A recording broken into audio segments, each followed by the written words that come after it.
राज्याचे उपमुख्यमंत्री एकनाथ शिंदे आणि खासदार डॉक्टर श्रीकांत शिंदे यांच्या सर्वसामान्य जनतेला स्वतःचे हक्काचे घर मिळवण्यासाठी विविध योजना आखल्या जात असून भूमाफिया सीआरझेड जागेत खारफुटीची रोज कत्तल करून अनधिकृत बांधकामं करून समाजोपयोगी कार्यात अडथळा आणत आहेत. शासकीय नियमानुसार कोणतंही अनधिकृत बांधकाम असो, मग ते राज्य शासनाच्या कोणत्याही विभागाच्या जमिनीवर झालं तर प्रथम पालिका आणि पोलीस यांच्या कार्यक्षेत्रात येतं.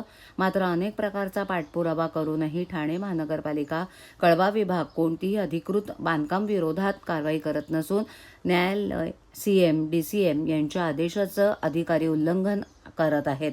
कागदी घोडे नाचवतायत. एकमेकांकडे बोट न दाखवता अनधिकृत बांधकामांच्या विरोधात कारवाई करावी, अन्यथा दुर्दैवानं 26 जुलैसारखी पूरपरिस्थिती निर्माण होईल. मिलिंद पाटील, माजी विरोधी पक्षनेते, ज्येष्ठ नगरसेवक यांनी प्रशासनाला यावेळेला संतप्त इशारा दिलाय. बघा, माझी एवढीच मागणी आपल्याला सगळ्यांना त्या कळव्याची आपल्या मेन रोडची परिस्थिती आपण बघतो काय झाले. मुंबई पुणे रोडची ट्रॅफिक, ते खालीगाव नाका जाम, तो घोलाईचा नाका जाम, आपला प्रशांत कॉर्नरचा नाका जाम, हा नाका जाम. आज तुम्हाला माहित असेल सन्माननीय शिंदे साहेबांनी तो एक डायरेक्ट रोड तिथून प्रपोज केलेला आहे. डीपी रोड आहे तो, आपल्या खाडी किनाऱ्यावरनं तो जातो, तो डायरेक्ट तिथे विसर्जन घाटाला जातो. आज विचार करा, तो डीपी रोडचं इम्प्लिमेंटेशन साठी स्वतः श्रीकांत शिंदे साहेब प्रयत्नशील आहेत. मला वाटतं येणाऱ्या काही कालावधीमध्ये त्याला बजेट देखील पडलेलं असेल. तेव्हा देखील तो रोड जिथून जातो ही घरं सगळी विस्थापित होणार आहेत. हे विचार करा, विकणारा विकून जाईल पण मरणार बिचारा हा गरीब आहे.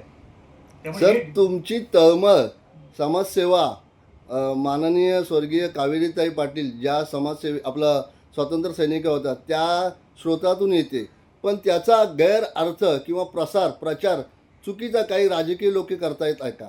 नाही, आता तुम्ही बघाल तर राजकारण सध्या नॅरेटिव्हचं चालतंय. म्हणजे कोणाला तरी पकडायचं, त्याच्या मार्फत अशा बातम्या पेरायच्या.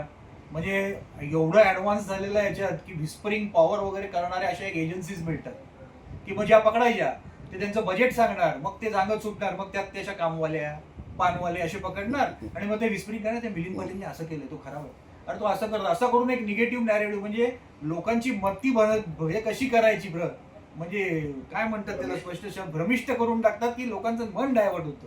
हे अशा प्रकारच्या एजन्सीया वापरून आणि हे इलेक्शनमध्ये ते आपण बघितलं असेल सगळं.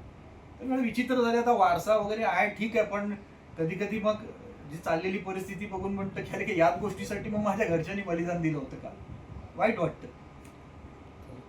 धन्यवाद सर.